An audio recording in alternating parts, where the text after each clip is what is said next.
Nire bikote azpeitiarra da, eta horregatik hemen nago.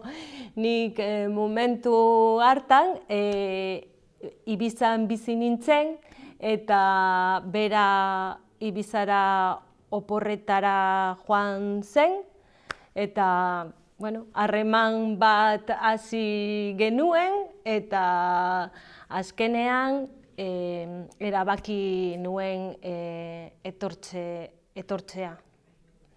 Eta, batez ere, han etxebizitza arazo handia da. Eta hemen babestu ofiziala etxebizitza neukan, eta errazagoa zen. Eu aquí pois porque a miña parella é azpeitiarra, eta,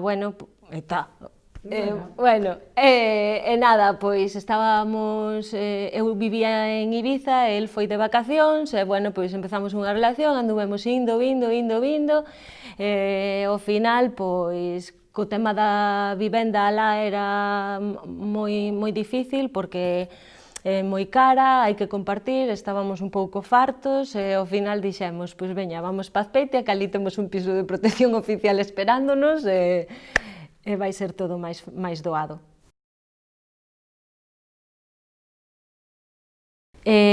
Bost urte daramatzat Azpeitian, levo 5 anos vivindo en Azpeitia.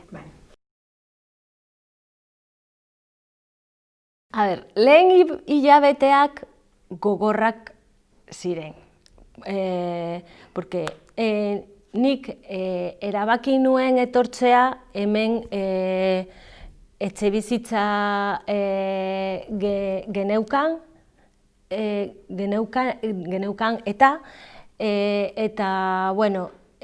eta nire bikote lan baldintza onak zeukan, eta nire lana utzi nuen, pero dije, puedo buscar tranquilamente porque él allí tiene trabajo. Baina etorri nintzenean, bere lantegia itxi zen, eta kalera.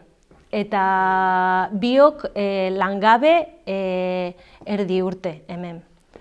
Eta oso urduri negoen, eta abenduan zegoen, eguraldi txarra.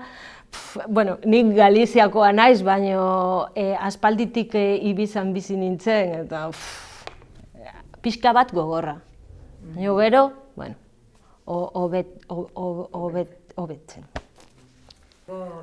Os primeiros meses aquí non foron doados, porque eu decidín vir aquí porque a miña parella tiña casa, tamén un traballo con boas condicións, pero deuse a mala sorte que cando eu cheguei, eu deixei o meu traballo, e cando eu cheguei 2 meses máis tarde, porque eu dixen que deixaba o traballo, e dinlles 2 meses para que buscaran outra persoa.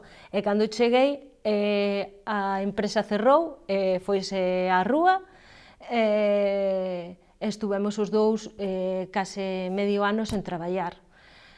Entón, pois, eso xenera moito estrés, moita ansiedade, a veces pensaba, pois, igual non fixen ben, igual foi unha decisión precipitada, non sei, pero, ao final todo mellorou, Ila atopou traballo aquí en Azpeitia, eu logo atopei en Eibar, e, pois, mellor.